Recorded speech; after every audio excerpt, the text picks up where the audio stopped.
Hi, and welcome back to the Middling Along podcast. My guest today is a very special guest who also happens to be my sister in law. Beth Thomas is a GP and she specialises in women's health. She's also upskilling in the area of menopause and menopause support. So she's very kindly given up her evening to come and have a chat to us today. Welcome along, Beth. Thank you, and thank you very much for having me. Menopause is quite topical right now. I think a lot of people have seen the Channel 4 documentary with Davina McCall, and certainly there have been quite a few books come out on this topic in the last 12 months, with more still to come. What's your sort of point of view from the sort of, the other side of the doctor's desk, as it were? You've talked about the fact that you're upskilling. How is it for you in terms of sort of how easy is it for you to get that kind of additional specialist education on a topic like this? It's there if you want it, absolutely. I mean, I think it's fantastic that there is so much more in the mainstream media, and people like Meg Matthews, they're talking about menopause, and I think it's great that it is becoming something that so many more women and men are aware of. That's only a good thing. The interesting thing about when I qualified as a doctor, which was back in 2000, it was the year after the big Women's Health Initiative paper came out, which made the press at the time, which was really kind of put the nail in the coffin for HRT for about 15 years. So when I Mm, started as a doctor, pretty much HRT was stopped, no one prescribed it for a while. So I think there's this generation of doctors that are now in their 40s that really didn't grow up prescribing HRT, and we're all now, a lot of us GPs are women in our 40s, and we're developing that interest in HRT. So there's absolutely courses and modules and ways to upskill as a doctor in HRT available. And I think more and more GPs are developing that interest and finding ways to upskill themselves in it, because the demand from patients is there, and rightly so. We need to be able to provide women with this service. It's so important. Anecdotally, there are a lot of stories of women who, have been along to their GP and talked to them about the sort of the symptoms they're experiencing, and have either been sort of fobbed off or have been sent off with antidepressants, and basically that seems to be, off you go, you manage with that. What advice would you have to somebody who is perhaps in that situation, or what advice would you give to somebody who is kind of psyching themselves up perhaps to go in and see their GP, how to get the most out of that, and how, I guess, how to make sure that they can advocate for Mhm. themselves and get that message across clearly, and come out with the treatment that they need.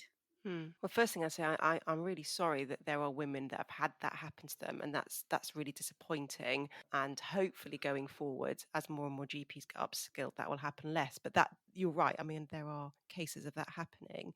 What I would suggest, first, to empower women is it's important that they access information that's readily available before they see their GP. And I think the websites that I particularly recommend, I'm sure most women have heard of. So Louise Newsom's Menopause Doctor website is fantastic, as is the British Menopause Society website, as is one called Menopause Matters. So I think knowledge is power. And I think the more women know before they talk to the GP, the stronger a position they're going to be in. I would say that it's very likely that in most GP practices now, there will be a GP that has an interest in women's health. So I would love to say that every GP out there knows everything about HRT and will absolutely give you the right treatment, but I would be lying. I think the numbers are improving, and I think they'll continue to improve. But of course, it's about finding the right GP. So I would say that when speak to your friends, speak to the other mums, who have they seen to get the HRT? Who have they talked to about the menopause? Ask the receptionist who in the practice does the family planning. It's likely that the GP that fits the coils and the implants, like myself, is also the GP that's probably got more of an interest in menopause. The other really good way, if women are nervous about approaching the GP or don't know how to ask for it, then most GP surgeries now will have online consultations, which will be you go onto their website. It's called eConsult. I think it's a requirement by NHS England. And if you put into that, look, these are the symptoms I'm getting. Could this be perimenopausal symptoms? Is it possible to have a conversation about my options with a doctor? that will get looked at by the surgery, and that will get given to the most appropriate doctor. So that's another really good way of trying to target the correct doctor. For the consultation, you've got an appointment and you'll think, right, how am I going to talk to them about this? I think this is menopausal symptoms. Could it be that I'm anxious? Could it be that it's something else? A really helpful thing that women can do before they come to the consultation is do something called the Green Climateric Scale. So it's a little checklist that you can download off the internet easily, and it runs through a lot of the common symptoms of the menopause. And I think if you have ticked off a lot of those symptoms and you go into the GP and you say, look, I know I've got this really overwhelming anxiety. I've never suffered with anxiety before. Could this be the fact that Mm. I'm 48? What do you think about that? Could I be perimenopausal? And yeah, so I would say get yourself read up, and there's so much sources out there on the internet, and try and find the right GP in the practice to approach, and there will be someone, at least one person in every practice, that will be more confident in menopause. And if people do feel like they've had a less than optimal experience with one doctor, presumably they can ask to see somebody else within the Absolutely, go practice if they back feel they're again. not, yeah, not getting the answers. Absolutely. I mean, the NHS is there for the patients. You are entitled to see any doctor that you want within the practice. And if you don't feel happy with the outcome of a consultation, then you're perfectly within your right to book in to see another doctor and have the same consultation with a different doctor. I mean, we don't, as GPs, we don't have any offense with that. The doctor patient relationship is so important, and it works both ways. And you have to have confidence in the doctor, and you have to have that, be able to build that relationship and that rapport. And that, as you know, with how we meet work colleagues, meet people in the streets, that doesn't happen with everyone. So yes, you absolutely need to find the doctor that you trust. And if they say, look, actually this is not an area that I'm particularly confident in, I'll pass you on to my colleague, that's fine. But I would hope, and I'd be pretty confident, that most doctors now are relative confident in how to diagnose that woman might be menopausal, and B, start HRT if that's what the patient wants. But we, as your GPs, we're here for you. It's your body. Is your is it, Yeah, we're here you to know help yourself, you. and when things Absolutely, aren't right. absolutely. So you've already mentioned anxiety and obviously some of the other symptoms, like for example joint pain or fatigue, low mood. Those kind of things may have other causes, I Hmm. suppose. So is it, from your point of view, is it easier to be sort of definitive if you have that presenting in conjunction with another symptom? I mean, Mm. obviously the sort of, the vasomotor symptoms, the hot flushes are the ones that most people are most familiar with as a sort of, stereotypical menopausal symptom. But if you're not exhibiting that as a symptom, is it a lot harder to be definitive about saying, yes, I think this is what it is, I think HRT could work for you? It can sometimes be tricky, but normally not. I mean, you're right. The vasomotor symptoms, if I've got a lady that's coming in with the hot flushes, the sweats, great, easy peasy. But that's only 75% of women will experience vasomotor symptoms. And so if someone comes in with mainly with cognitive symptoms, and I think anxiety is much more common than low mood with perimenopausal symptoms. So anxiety, sort of 90% of women going through the perimenopausal area will often have periods of anxiety. Really, that And high? yeah, it can be that it's that Wow. high on some studies. Not so much that it's pathological, but that just that churning feeling of nervousness, or just feeling less confident that in at times than maybe you were Mm. previously. It's important that you try and tease out, is this menopausal, as and not missing another underlying disorder. It is, if a lady comes into me who has never suffered with a mental health problem before, and for the first time in their life they are at the age of 46, 47, it's most likely it's going to be menopausal, hormonal related, as opposed to pathological cause. In terms of treating, giving someone HRT for 6 weeks and seeing if that helps is a reasonable thing to do, even if you are not completely certain that you've got the diagnosis right. So sometimes you can just say, well, let's look at, it could be that this is anxiety and depression, and actually an antidepressant may be the better thing for you, or this could be that this is your low estrogen and we need to just top up your hormones. And it's something that you would maybe talk to the patient about, say, well, what do you want to do? What do you want to try? Well, nothing's fixed in stone. we can try the HRT and let's review it in 6 weeks. And if that doesn't help, then maybe we're barking up the wrong tree. At that stage as well, if it doesn't work, you might want to dig a bit deeper, and that's when you think about doing blood tests, or when a woman comes in first off, if there's something in what they're describing that makes me just a bit more concerned that there's something else going on. Could this be an underlying autoimmune condition? Might they be anemic? Is there something else that makes me worried that their fatigue is not just perimenopausal? But a lot of the time, it's a case of, well, let's just try the HRT and see. That's, I Yeah. think, really helpful to know, as a kind of reassuring to people to think, well, it's not necessarily all or nothing. I can try this and see if it helps, and then, as you Yeah. say, sort of reassess. Whereas can feel, I think, quite a big step to say, I'm going on to HRT, and that's it for sort of a couple of years or whatever. But Yeah, and yeah, that's I think. absolutely not the case. I mean, of course, if it works and it helps, then of course women are going to, we'd encourage women to stay on it for a little while. But if it's not helpful, you don't need to stay on it. And what are the sort of the different options in terms of, because there are several types of HRT that can be taken.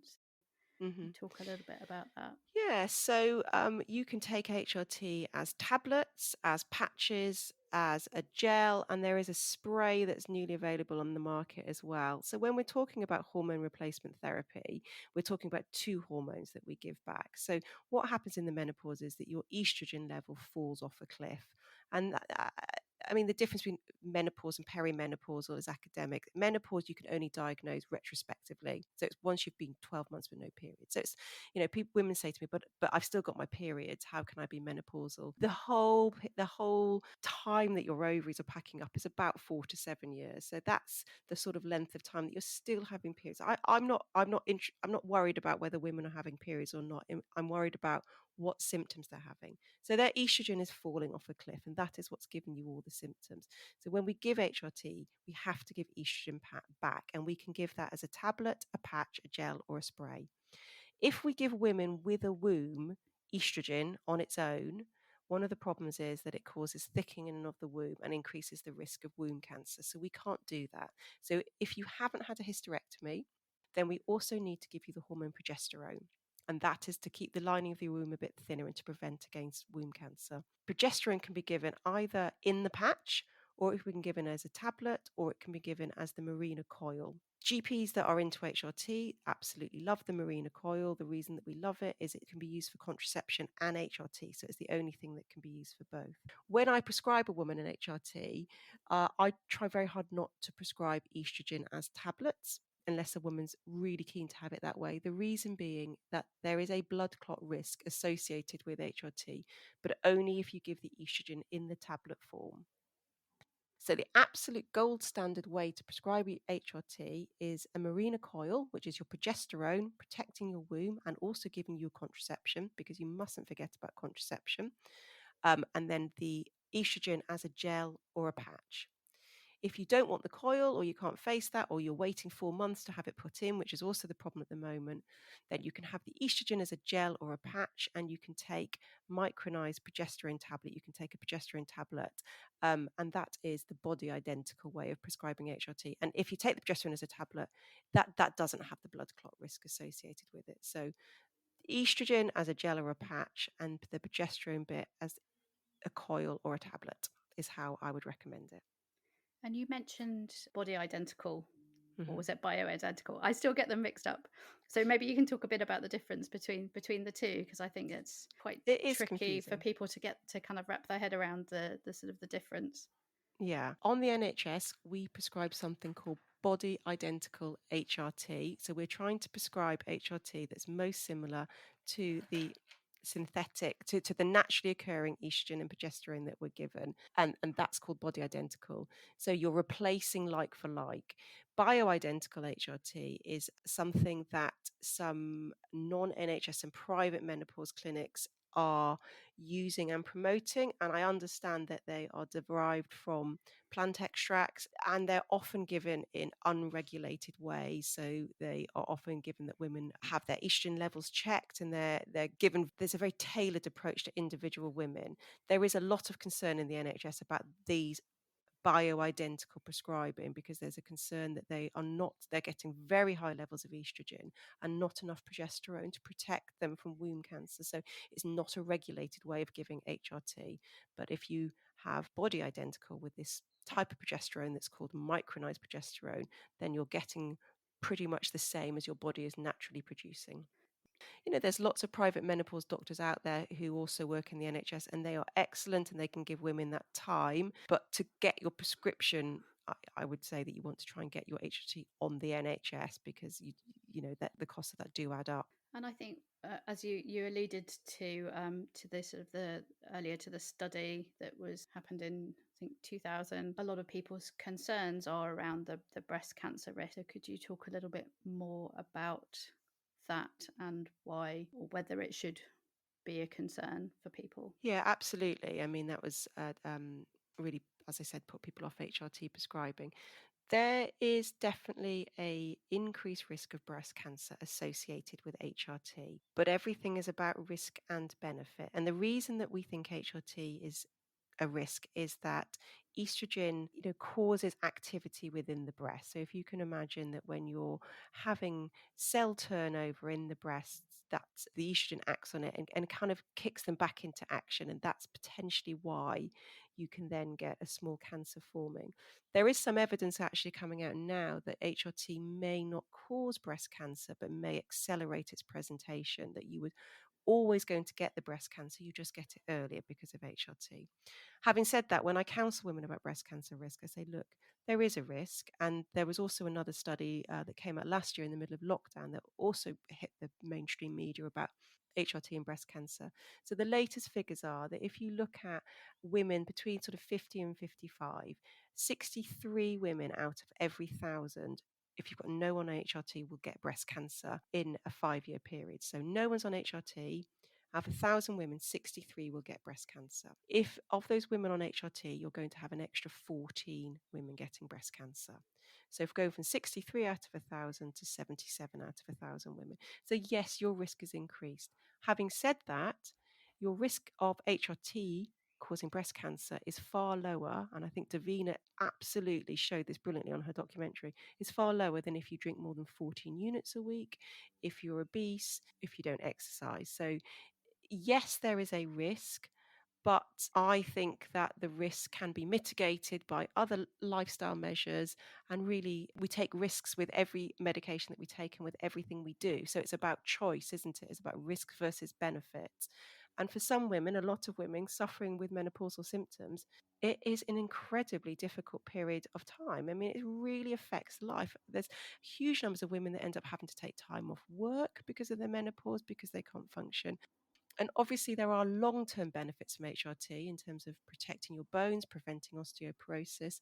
There's some evidence that maybe it helps prevent colorectal cancer and possibly even dementia. So, yeah, when I counsel women, absolutely, I counsel them about the risk, but it's risk benefit. And how long do women tend to stay on HRT? So NICE, which is our sort of regulatory body, have just changed the guidelines from HRT to say there's no upper length that women need to stay on it for. You can stay on it forever if you need to once you go on it. Having said that, I mean, the average, as I said before, menopause tends to last on average 4 to 7 years. So I would be saying to women that that's probably the length of time that we're going to top up your estrogen level for. So certainly I would not be wanting to bring women off it for in less than 2 years, but at about 5 years, I'd be saying to them, what do you want to do about your HRT now? Is that something that you want to reduce?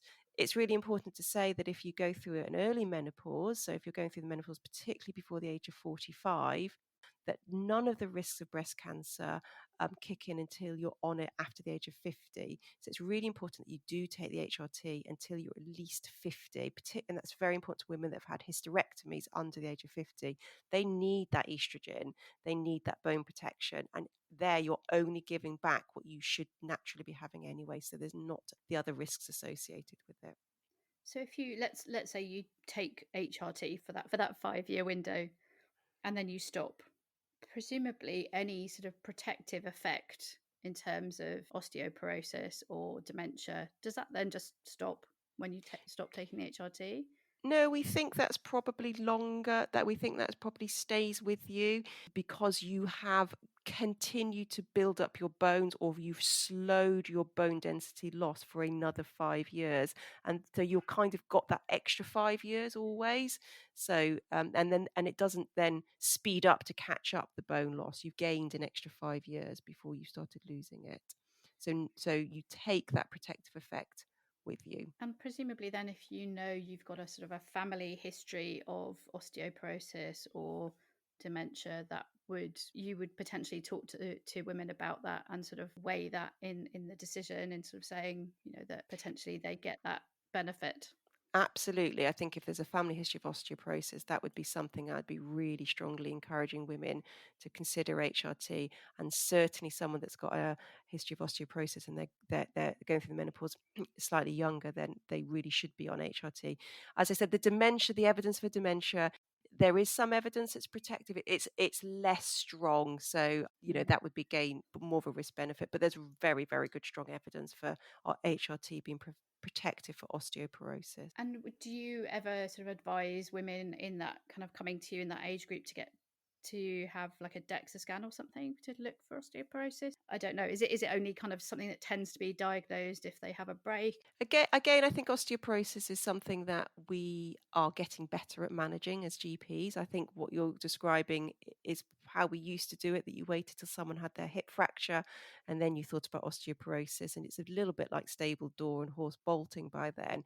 So we are being more proactive about calculating people's overall risk. And that's something that women can calculate for themselves with something called a FRAX score, FRAX score. You can Google that and you can put in your age and your weight and whether you've got family history and have you been on steroids. And that will give you an indication of whether you're low, intermediate, or high risk. And if you're higher risk, then yeah, I would be talking to them about whether they should be going for a DEXA scan in their 40s. The other hormone that we haven't really talked about is testosterone, which is something that, again, probably a lot of women are surprised that they have testosterone circulating around in their bodies. Can you talk about how you would potentially prescribe that? Because it's not necessarily part of that sort of routine prescribing for HRT, but some GPs will Yeah. prescribe it.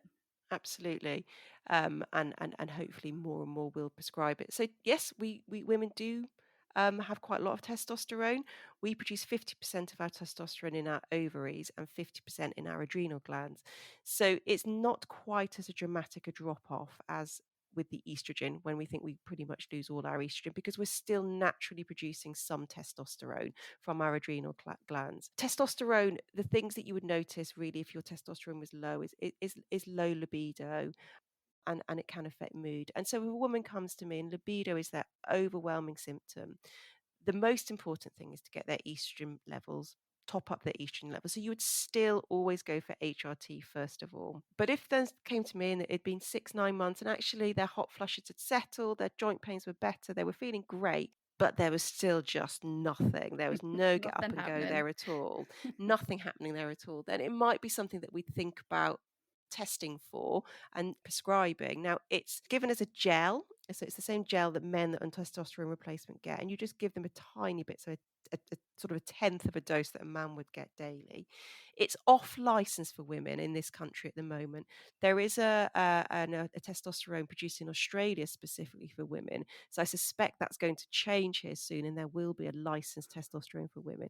But it is off license. So I would say that most GPs probably don't prescribe testosterone, but it's certainly something that you should be talking to your GP about if you've got that ongoing, just absolute lack of libido, because that would be the stage that I would be thinking of checking it. And if it was low, getting some advice from my local gynecologist menopause clinic about whether or not I should be starting this lady on testosterone as well as their HRT. So you give it as well as HRT. So you would be testing it first before prescribing. Whereas I think Yeah.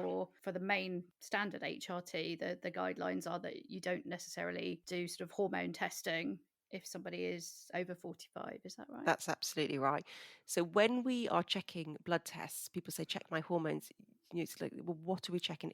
Checking someone's estrogen level is pretty unhelpful because the estrogen, and I wish that I could be showing you this visually, your estrogen level is zigzagging all over the place. So a one-off estrogen level is totally unhelpful. It'd be different from 9 in one morning to 9 the next morning to 9 that night. When we are checking someone's hormone levels in women, we're checking for something called FSH, which is a hormone produced by the brain that tells the ovaries to work. So when someone's been through their menopause, their brain has chucked out loads of this hormone called FSH because it's saying, come on, ovaries, One get last ditch. going. Come on, let's kickstart you into action. So you can see that this level goes really high. There is no advantage to checking that in a woman over 45. We know it's going to be high. And if we do check it, we might just happen to get it on a day that was a bit low. It's not going to change what we do. In younger women under 45, it can be helpful. And certainly under age 40, because you've got to remember that 1% of women have premature ovarian insufficiency. That's what we call it, not premature menopause. So that's 1% of women under 40 will have that. And so we would certainly want to check it in that group of women. So under 45, we do a blood test. Over 45, you don't need blood tests to prescribe HRT. We know what's going on. Thank you so much. I think we've had a kind of a real whirlwind half an hour. We've covered an awful lot. I'm really grateful to you for giving up some of your Wednesday afternoon. And yeah, it's just been such fun chatting to you. Thank you very much for having me. It's been great. You've been listening to the Middling Along podcast. Do remember to subscribe to be notified when our next episode is live. And why not visit the blog at www.middlingalong.com to sign up to my newsletter as well. I do hope you enjoyed listening today. If you did, I'd be really grateful if you would consider leaving a short review, as that helps people find the podcast and helps get it noticed. Hope you can join us next time. Goodbye for now.